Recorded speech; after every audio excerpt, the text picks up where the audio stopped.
Hello, everyone. Hi, Bijane. Hey, Dr. Houston, how are you doing today? I am doing well. Good, good. Are you excited and ready for the weekend on this, what do they call it, pre-Friday Eve? Are you Friday Eve?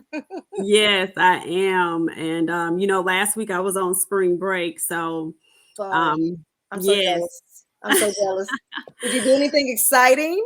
we did go to Atlanta and to Detroit, so we had a really good time. Nice, nice, nice, nice. And a great way to round out the month of April, right?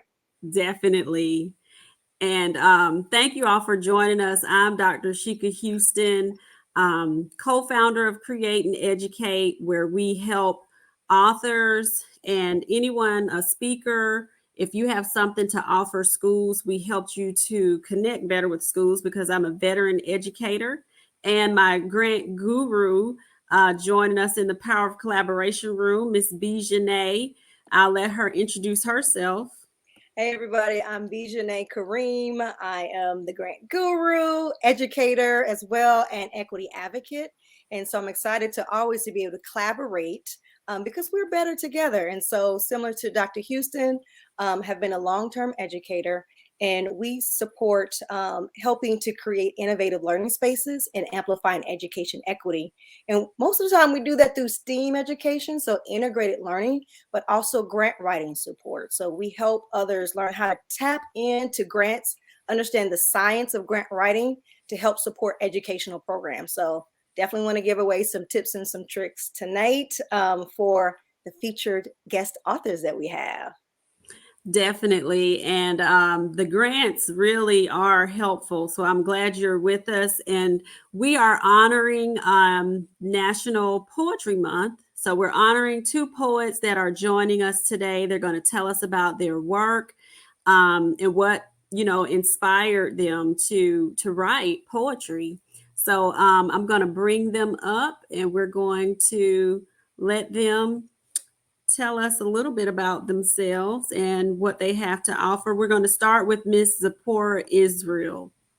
Hi, how y'all Hey, doing hey, today? beautiful lady, how are you doing today? I am doing wonderful, wonderful, wonderful. Busy day, but I am doing better today right All now. right, and it's almost Friday. It's almost Yes. Friday. Yes, thank God for Fridays, right? Okay, Yes, excellent, excellent. Give us just a 30-second intro bio to who is Zipporah Israel? What makes Zipporah Israel a poet?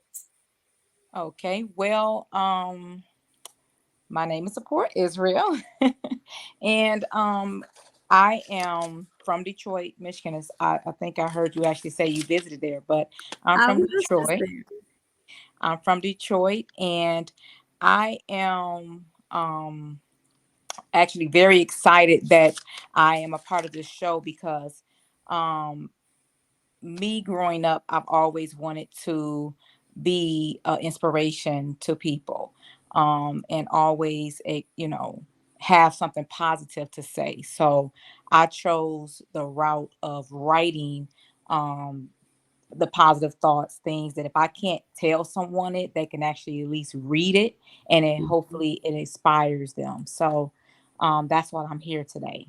All right, we love that. And we can't wait to hear more about your origin story as well as about your books that you have on poetry. So stay tuned. You're going to hear more from Zipporah in just a second. And who is our second guest, Dr. Houston? We have Miss Nelson with us. How are you? Make sure she can hear us. We we can't hear you. Hey, can you hear me now? Yes, there you go. Okay, great, great. Yeah, Sharonica, same thing for you. We're excited to have you on in celebration of authors as well as Poetry Month. So give us a okay. 30-second bio on what makes Sharonica a poet. All right. Well, I am Dr. Sharonica Nelson, and I am an author, poet, researcher. I am a wife and a mommy. I'm an educator. I'm a long-term educator. I got to steal your phrase. I've been in education, and I'm in it for the long haul. My expertise is in literacy and early urban education, and so. one thing that makes me tick is just words. I love words.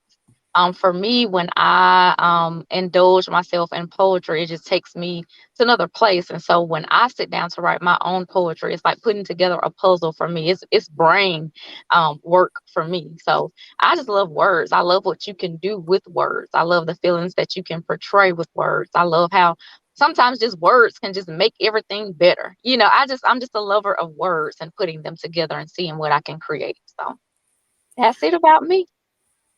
Well, that is awesome. And I actually was not a fan of poetry until I received a book from one of the authors that we work with. My partner, Tammy Taylor, and I, we found when we were trying to improve literacy and reading in our schools, when we started connecting our students with more culturally relevant literature, that they were able to connect to the text better. They became more interested in reading. And that was a natural progression in the right direction to improving our report card grade levels, 2 and 3 report cards, respectively, for us. She was at an elementary school and I was at a middle school. But what I noticed about poetry, and I started to like it myself, was that when you have students who struggle with reading, they're able to really finish something and feel accomplished, and it gives them that boost of confidence. Um, with them, even if they are struggling with some of the words, the fact that they were able to finish the poem and you can talk about it and discuss it with them without it being like a chapter book or a novel really helps them. Because one of the things that we know, especially with you being in education, struggling readers struggle with their confidence. So we have to give them those opportunities to be successful with something. And once they are successful, that has, given them a little bit of confidence to say, well, hey, I can do this. Because I'm at the secondary level. And when you have children who are in middle school and have made it to high school and are still struggling with reading, it really impacts them, and they start to just, check out. I don't want to do this. I'm not good at it. How many more years do we need to prove this? So giving them those opportunities to be successful is so important. Absolutely. I loved hearing that. Great explanation. And same for me, like the flowery poetry. I'm really like a not a figurative person at all, but you're so right. There are poems that really hit you Mm-hmm. at your core. You could tap into, and it really resonates with you. So the fact that you both are able to take language and connect with people in that kind of way, I think is fascinating, completely fascinating and amazing. Um, I do have a question for you. You want to get into the questions, Dr. Houston? I do. So if you all could just tell us about your journeys and, how do you define yourself as a writer? And also, we definitely want to have time for you all, if you have some of your excerpts of your poems, to read a piece for us. Zipporah, let's start off with you. Tell us Uh, about yourself as a writer. okay, well, me as a writer, for one, that's one of my favorite subjects from school. So with writing and math, it was like hand in hand. I love to just sit down and jot down thoughts, like, and not hold them in. So a lot of times when I start writing, I just start to, think of like things, like I said before, I'm an inspirational person. So I love to write down positive things.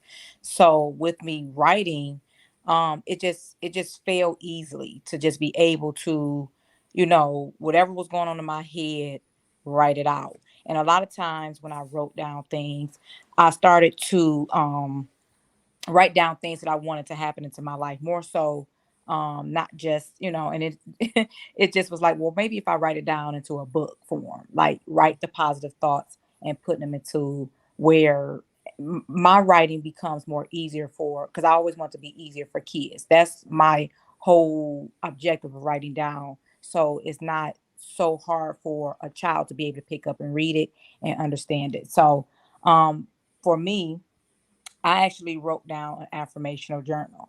that actually assists with helping young girls and even boys. But what I have focused on is the girls to be able to read very easily about positive affirmations, and empowering themselves to be, or to feel, I should say, better about themselves, giving a boost of self-esteem and confidence, and knowing that they're beautiful and things like that, and just having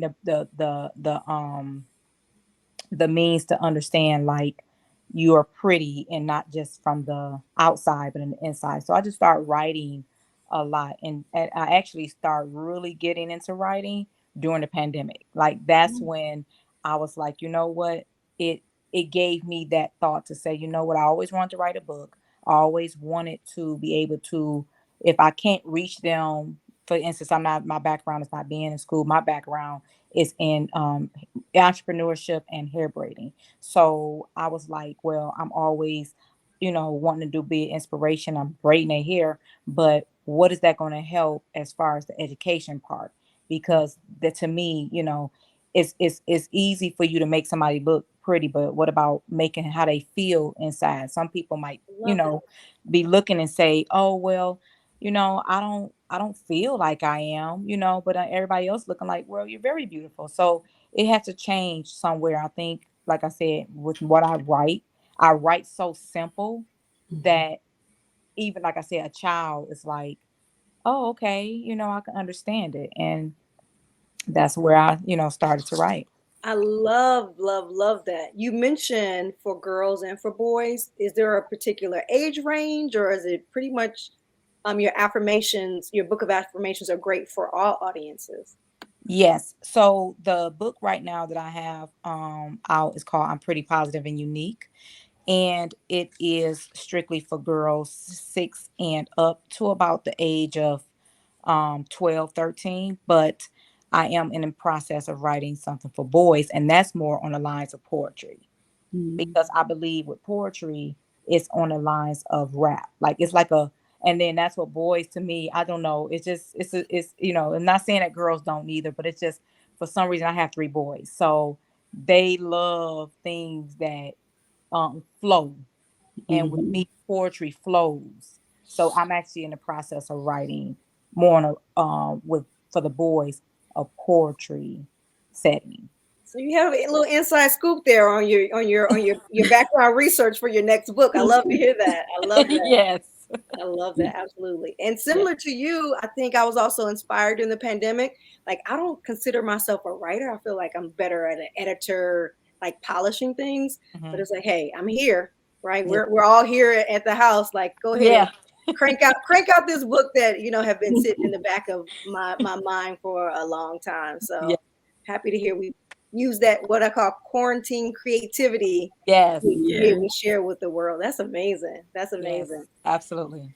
And I want to pass it over to Sharonica. Sharonica, how about yourself? Tell us about your journey and how would you describe yourself, as an author and your work of poetry.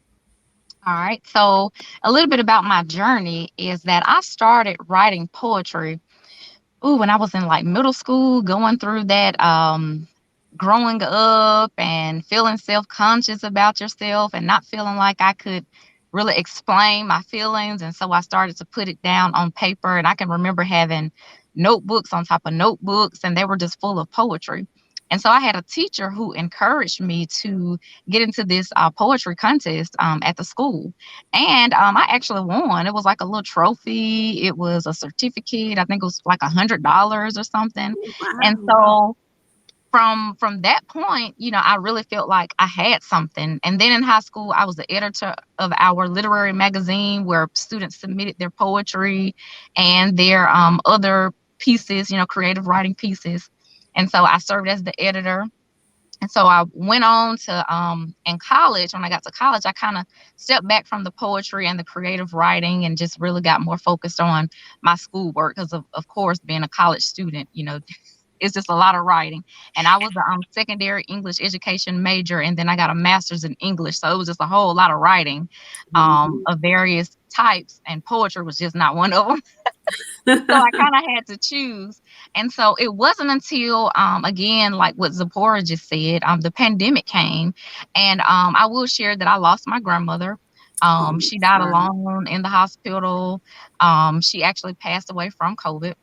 Mm. And I mean, it was tough. It was one of the hardest things that I've ever had to endure. My grandmother and I were very close. So to not be able to share those last moments with her, it just took me back to a place in, I guess, my adolescence and my coming of age where I felt like nobody understood how I felt. So I had to get it out some kind of way. And so it just, her passing kind of reignited um, my passion, my desire to put my words out there. And mainly because I knew that I wasn't the only one going through that. I mean, there are millions of people who lost people, loved ones in that way. And so I felt that it was a perfect time for me to connect. The title of my book is Unapologetic, a poetry collection. And it is about basically my coming of age as a young Black woman in America, the things that we struggle with, that we face. I hit a lot on social injustice and just Black female everydayness, the things that we go through that women of other races and cultures really don't even have to think about, simply because of race. So I talk a lot about everything dealing with social injustice, to love and to my desires, my inner thoughts, just everything. And of course, a huge portion of the book is dedicated to her. There are a couple of pieces that I wrote for her and for Black grandmothers in general, because in our culture, we know how we feel about a grandmother and what they give to the community and to the culture. So, and at the end of my poetry book, what kind of sets mine aside is I actually had I put in there sort of reflection questions to get you to think about the pieces as you read them and to get you to think and write. Because I believe that if my words have inspired you to feel and to just be in those feelings, then write about it. Write about how you feel. Write about your experiences. And so I'm a little proud of my passion project. And I do have another book coming out. It's called Daydreaming. Mhm. And that's going to come out.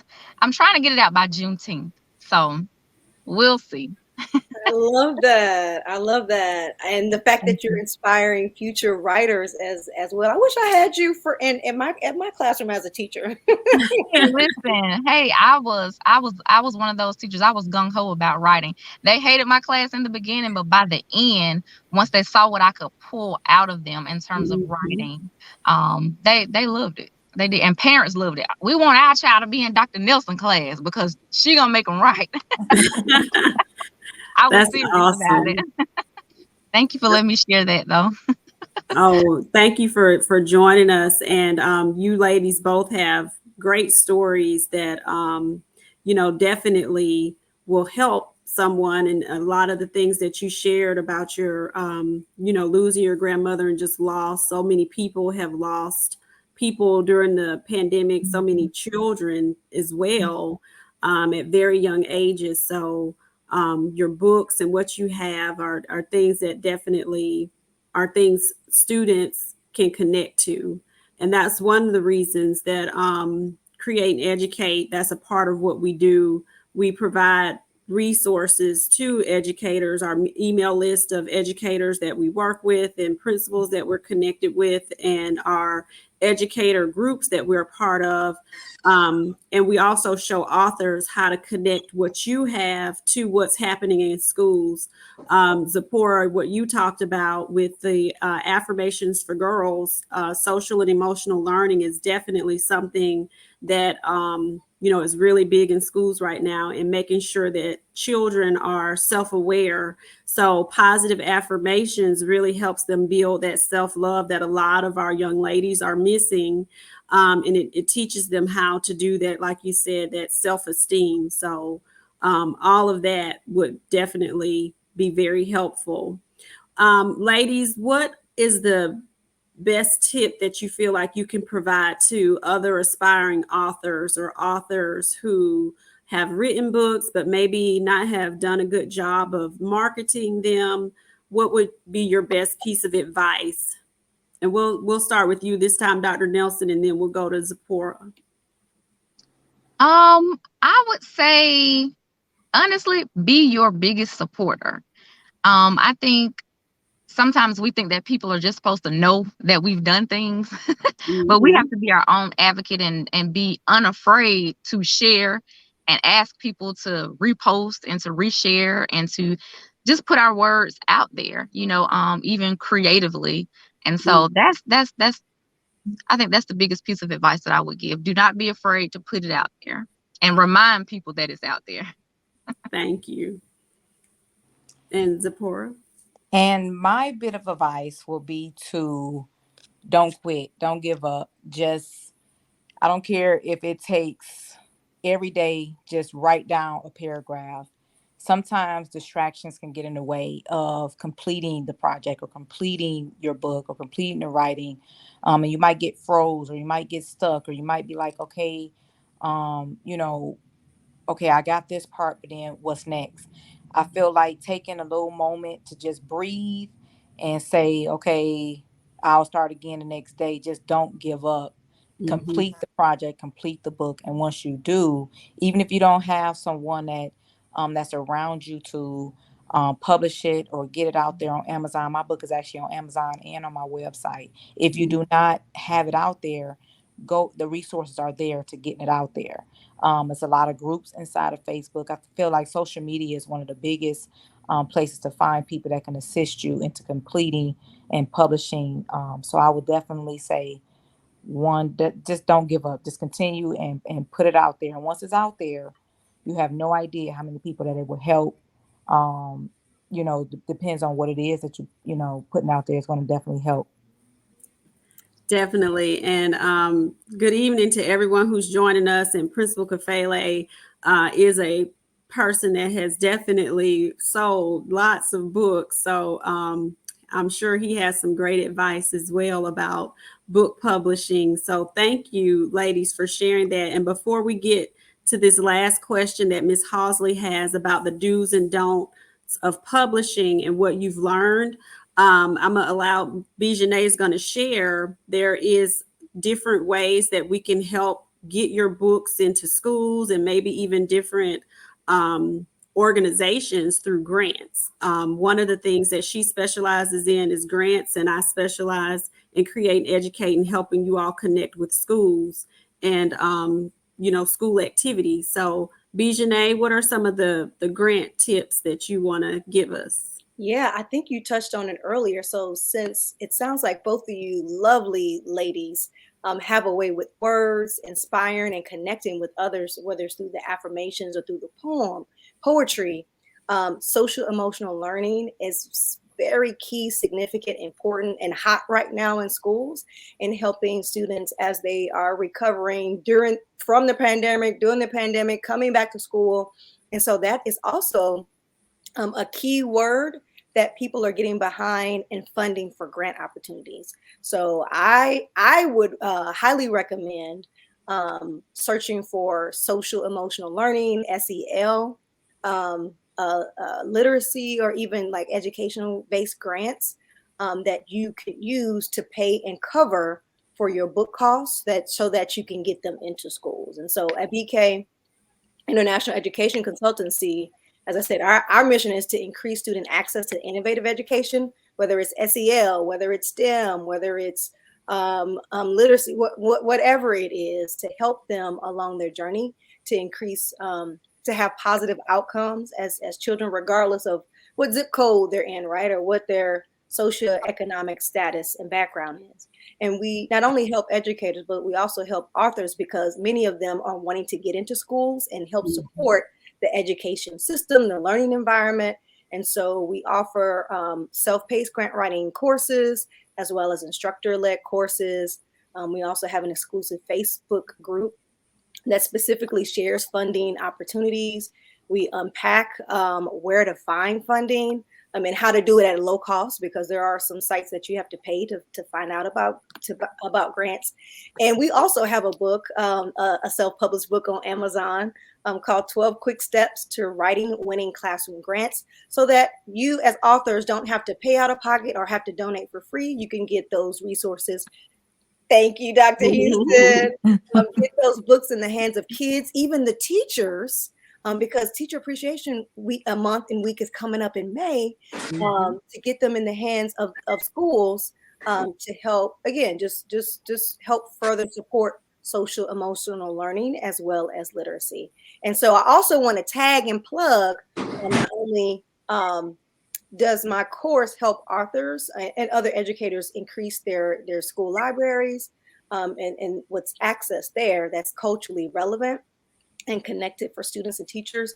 But Dr. Houston and Tammy have also created a great course as well that will also show you how to get it specifically in the schools, what you need to do. So you have the funding, and then you have the know-how to get your books in the schools that increase readership, that increase impact, and also essentially it can increase sales as well. So Dr. Houston, please share with them about your modules on how to get the books in the schools, right? Because that's what we want to know.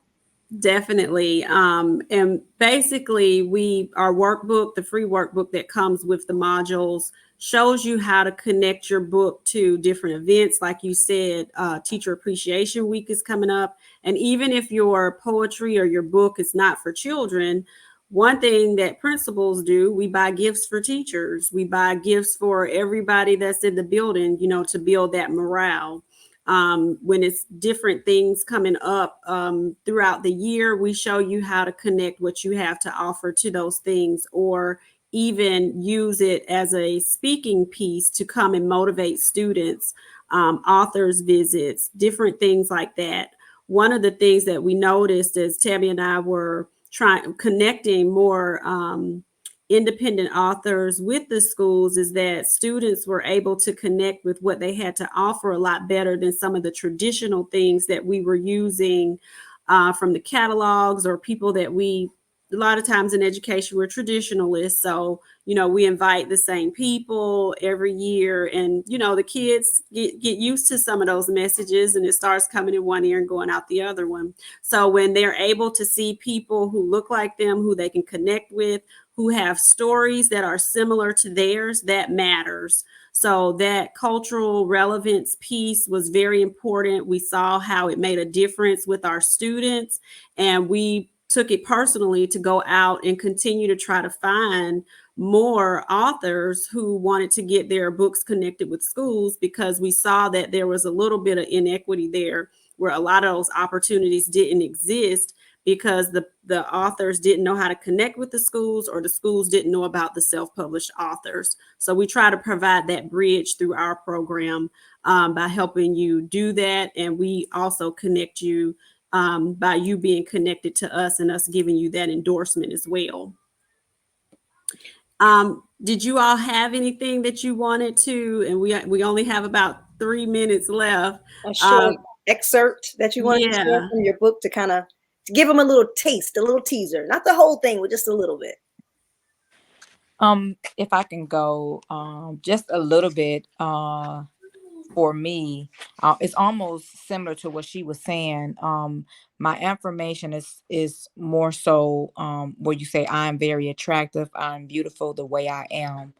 And then it's actually a spot that you wrote down, because it's not just an affirmational book, but it's a journal as well. So for where the girls can actually write down and journalize their true feelings, and even if or just repeat the affirmation. You have the book right there? You have the book right there? Show it. Show that book. So yes, the Excellent. book right here. Like I said, it is on Amazon. It's an easy read. And I put the information in the comments. Yes, it's easy read to be able to, maybe about, I want to say about 15 pages, if that. Okay. So like I said, it's very easy, and it just has on each page is a different affirmation, and then a place for the young lady to journalize her thoughts. Mm-hmm. I love that. And Dr. Nelson? Hey, can y'all still hear me? We can. Okay, so I'll share an excerpt. This one is dedicated to our new Supreme Court Justice. something that I wrote for her, and I'll just do a quick excerpt, but it's entitled Confirmed.